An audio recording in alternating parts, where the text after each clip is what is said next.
The history of sushi is fascinating, with its origins dating back centuries in Japan. Here's a detailed account of the likely development of sushi, ancient preservation techniques. The concept of preserving fish and seafood by fermenting it with rice or salt dates back to ancient Southeast Asia and China. These early methods were not about creating a delightful dish but rather preserving fish for consumption over time. Rice as a preservative. In ancient Japan, around the 8th century, a method known as narazushi was developed. Fish, often carp, was gutted, packed in rice, and fermented for several months. The rice served as a preservative, allowing the fish to be stored and consumed later. Edible fermentation. Over time, the Japanese began to eat the rice along with the preserved fish. This marked the transition from using rice solely as a preservative to making it an edible part of the dish. Development of nigiri. By the 19th century, a new form of sushi called nigirizushi emerged. Nigiri means hand-pressed, and this style involved forming small, hand-pressed mounds of vinegared rice topped with fresh seafood. This innovation allowed sushi to be made and consumed relatively quickly, as it didn't require the lengthy fermentation of traditional narazushi.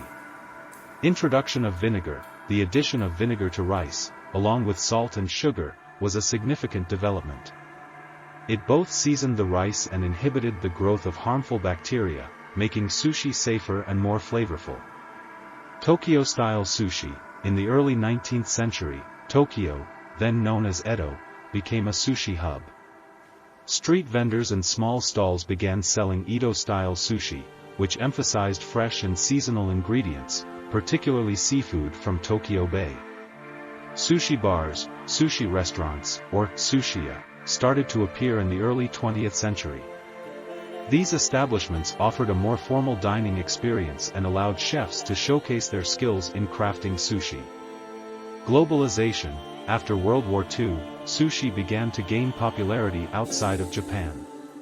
Japanese immigrants introduced sushi to the United States and other countries, where it evolved to cater to local tastes and preferences. Modern sushi. Today, sushi is enjoyed worldwide in various forms. Traditional nigiri and sashimi are still popular, but modern sushi menus include rolls, maki, cones, tamaki, and creative fusion options. The development of sushi is a testament to the ingenuity of the Japanese people in utilizing natural resources, like rice and seafood, to create a culinary art that is both delicious and visually appealing. Sushi has become an integral part of Japanese culture and a beloved international cuisine, cherished for its elegance and diverse flavors.